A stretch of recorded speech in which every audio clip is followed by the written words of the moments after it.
Good afternoon everyone. Welcome back to online classes of your embedded system. So there is a huge gap between your previous class and this class of embedded system. Me itself, I am continuing with the embedded system subject also. So previously we have seen the introduction part of your embedded system, right? Then also we have seen some different peripherals about that one. Then history we have seen classification based upon different applications. So we have also seen the processor, the block diagram of that particular processor, microprocessor, as well as the microcontroller.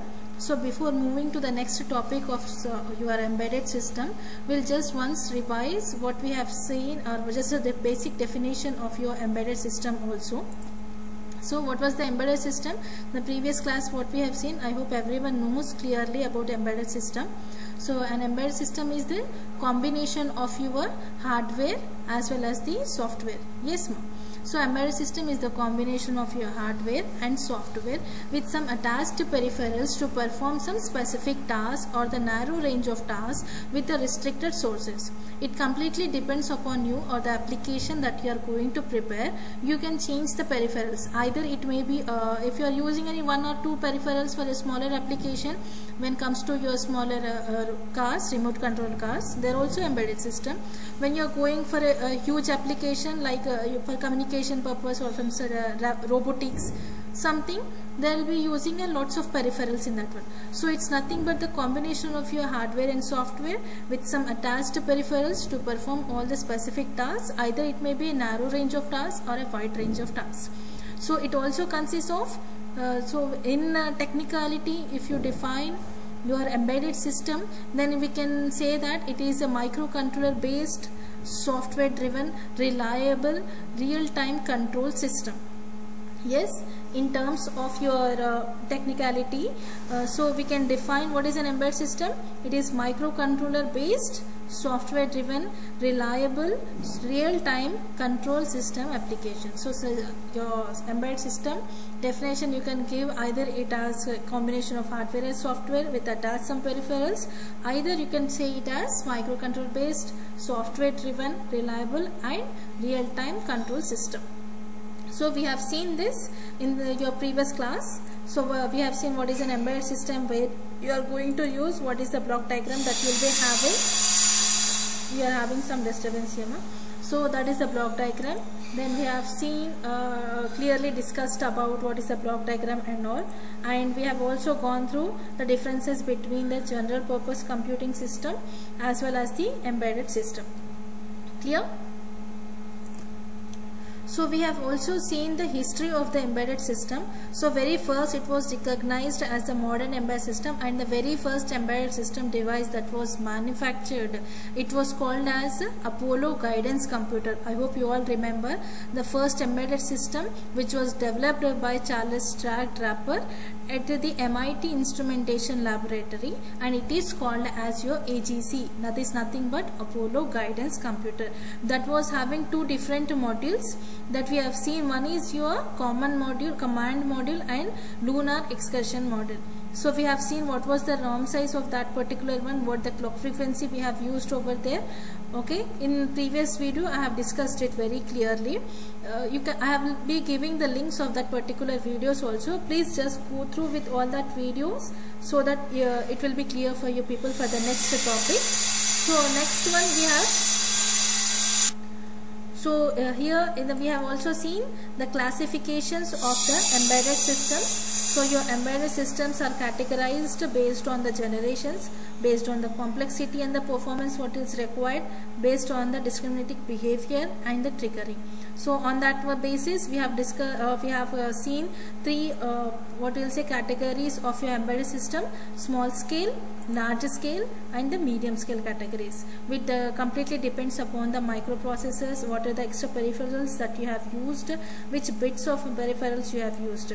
First one was small scale, which consists of 8 or 16-bit microprocessor or controller with some suitable applications. Then we have seen a medium scale embedded system. There we will be having 16 to 32 bit of microprocessor or controller. Here you also have obtained DSPs, signal processors also. Then in the third part, in a large scale or complex embedded systems, there you got 32 to 64 bit of processors, microprocessors or controllers. You also got RISC operators over there. Okay, so these are the different what we'll say embedded systems that we have classified. Okay, go through the links once. Okay, so this was the last topic that we have discussed till now. We have also seen the microprocessors clearly, then we have gone through the microcontroller part also. Now in today's class we are going to discuss our next topic, that is your characteristics of your embedded system. So in today's class we are going to see the characteristics of embedded system. See, this is one of the important topic of your embedded systems chapter 1. Here we will be seeing the different characteristics. There are 10 characteristics in your embedded systems. We'll see one by one clearly. I'll first name it out. What are the 10 characteristics that we are having in your embedded system? First one is application and domain specific. Second one is reactive and real time. Third one comes your operates in harsh environments. Fourth one is distributed. Fifth is small size and weight. Sixth is your power concerns. Seventh one goes for your single function. Next is complex functionality. Then tightly constrained, and the last one is your safety critical. So we'll discuss one by one. The very first we have told about is your application and domain specific. Seema, what is meant by application specific? In the name itself you are saying that you have some particular application and that should be that particular specific only. Okay, so each embedded system has certain functions to perform and they are developed in such a manner to do the intended functions only. So they cannot be used for any other purpose or any other application. So that should be your embedded system should be only to one specific application only. If you are designing one particular embedded system, you have to know first that for which application you are going to use this one, or for which domain you are going to use this one. So the very first characteristic is you have to find out, or you have to know that you should have knowledge that for which application you are using and what are the things that you are going to use in your particular system. So if I'll give an example of your microwave oven, so whatever the embedded control units that are used in microwave oven cannot be replaced with your AC. Yes or no? Your AC's embedded control unit will be different than that of your microwave oven's embedded control unit. So you should know that in particular domain or particular specific application which control units you have to use and what are the things and where you have to place this one. So very first characteristics is that you have to know about particular application and the same domain also. Okay, so I'll repeat the example once again. The embedded control units of microwave oven cannot be replaced with AC's embedded control unit, because the embedded control units of your microwave oven and AC are specifically designed to perform certain specific separate applications. Oven is for heating up. You can't go for heating up. That control unit cannot be kept in your ACs. They won't heat up. So that are completely different things, right? Now next one. You are having reactive and real time. This is one more characteristics. See, in this embedded system you have to concentrate on output response, what you are getting and what is the input you are going to change. So for that one it is very important to know what are the changes in the real world and how your device is going to perform, what are the sensors you have kept or used in that one and how they are controlling to that one.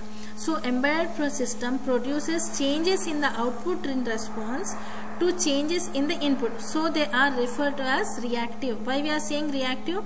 The output will be changed depending upon the inputs. And real time we are saying this because about the timing behavior, because they are all real time applications. At some particular time, in particular amount of time you are performing all these particular applications. So that's the reason we are saying this as real time. It is this, so embedded system should be reactive. Why we are saying this reactive?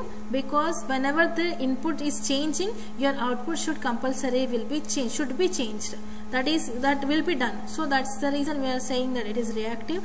And real time, because this system operates completely on time. In some particular amount of time, your application is performed. So that's the reason we are saying this as real time application also.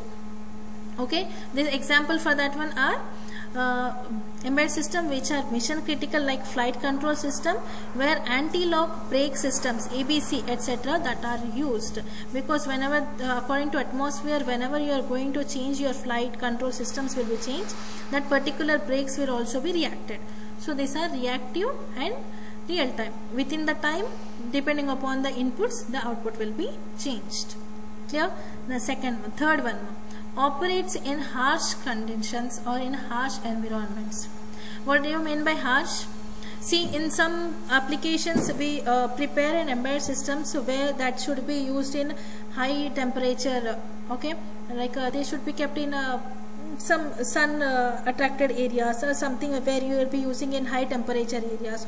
So it should be developed in such a way that your environment should not do any harm to that particular device. So the design of embedded system should take care of that operating conditions of the area where the system is going to implement. For example, if the system needs to be developed in a higher zone temperature or high temperature zones, then all the components used in the system should be of high temperature grade only. In case of you are not using that capability of devices where it cannot handle the high temperature, then it's waste of preparing that particular embedded system. Yes. So we have to see it should be in concern that you should be operating, your system should be operating in harsh conditions also, plus your temperature, all the components that you have used in that particular system should also have capability to bear the high temperature in that particular system. So that is the one more characteristic of that one. So also proper shock absorption techniques should be provided to the system, which are going to be commissioned in places subject to high shocks. In case of any shocks are also there, then you can go for this. Okay, means you have to prepare. You should make all the components ready for your particular application in terms of your harsh environments also. Then next is your distributed. It means that embedded system may be part of the larger system. Here I have given an example of your automatic vending machine. Do you know what is automatic vending machine? Where you will be having, I have a picture also of that one. Means you will be having dropping a coin over there for some bottles or for a cold drinks, or what you'll say for chips packets and all. We will be having a vending machine over there. So there are two parts in that one. One it is contains a card reader where it will be taking the cards or the coins. Second one is vending machine. As soon as you scratch the card or use the card, it should take the data, it should debit the money, and the vending machine should be giving you the item whatever you require, whatever the input you have given. So automatic vending machine is an example where many number of such distributed embedded systems form a single large embedded system. Yes or no, ma? Two machines have joined. One is card scratching machine, that is one embedded system. One is picking up and giving you the item, that is one more system. So these two systems making you a larger system. Yes. So automatic vending machine is the one example of what example I have given just. So it contains card reader, a vending machine. Each of them are independent embedded units, but they work together to perform overall vending machine process. I hope you are clear with this fourth one. Okay. Then fifth one, small size and weight. Yes, it should be convenient to handle and should be compact device. It should not be very bulky device. But apart from this, it also depends on the particular application that what you are using. But mostly we have to try to make it small size, and it should be very compatible. It should be of lightweight also. Next is power concerns. And comes to the power concerns, power management is another important factor that needs to be considered in designing your embedded system. See, whenever you are designing a power embedded system, we should always keep in mind that minimum power is used and minimum heat is dissipated from that system, because whatever you are preparing, of course there will be some heat will be dissipated. So we have to keep in mind that minimum power is also used, plus and the minimum heat dissipation is also be obtained. So you have to design an embedded system in such a way that to minimize the heat dissipation by the system. Next is single function, dedicated to perform a single function. You may use 2 to 3 embedded systems in that one, but overall you have to make it one. As a example, I have given you a vending machine, automatic vending machine, where you are scratching the card. That is one embedded system. It is giving you the items whatever you require. That is one. So overall it is giving you one. Overall is one embedded system, but it is having 2 to 3 sub-blocks in that one. So it is dedicated to perform one single function. Okay. Then next, complexity functionality or complex functionality. We have to run sophisticated algorithms or multiple algorithms in some applications. Okay. So what is the complex functionality? You might be having some complexity whenever you are preparing in your embedded system. So you will be having so many sophisticated problems, or you will be having multiple algorithms. We can give an example of your oven. You may be used it for baking, you might use it for heating up, just to heat up, or you might use it for what we can say for grilling and all. It completely depends. So for each and every task what you are using in here, so you require different algorithms. So it is a bit complex. You are sophisticated algorithms, and you will be having multiple algorithms in that one. You might be using for baking, that requires another algorithm. If you are using oven for just to microwave for heating up, you require one more algorithm. Completely depends upon the applications. Okay. Then next one is tightly constrained. Means you have to see the constraints that it should be of mostly low cost, low power, small and fast used. So these are the constraints that should be always keep in mind when you are going to prepare your embedded system. What are the constraints that is to be? One is low cost. Then you have to see that compulsory your low power should be used. Then it should be small, compatible, and it should be fast running.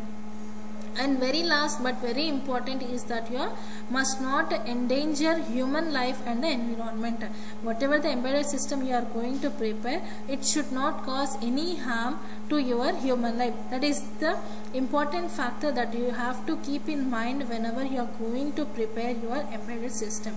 So I hope you are clear with the characteristics of your embedded system. So this is very important topic of your embedded systems. We are having 10 characteristics. Okay, so the subject is very easy, that you can easily grasp all the subject easily. I'll repeat it once again. The characteristics. What are the characteristics, ma? First one is your application and the specific domain. First you have to see which application you are going to use, what is the particular domain you are going to use. Reactive and real time. Reactive means it should be changing automatically depending upon the temperature. Means the sensors that you are using in that one are very important.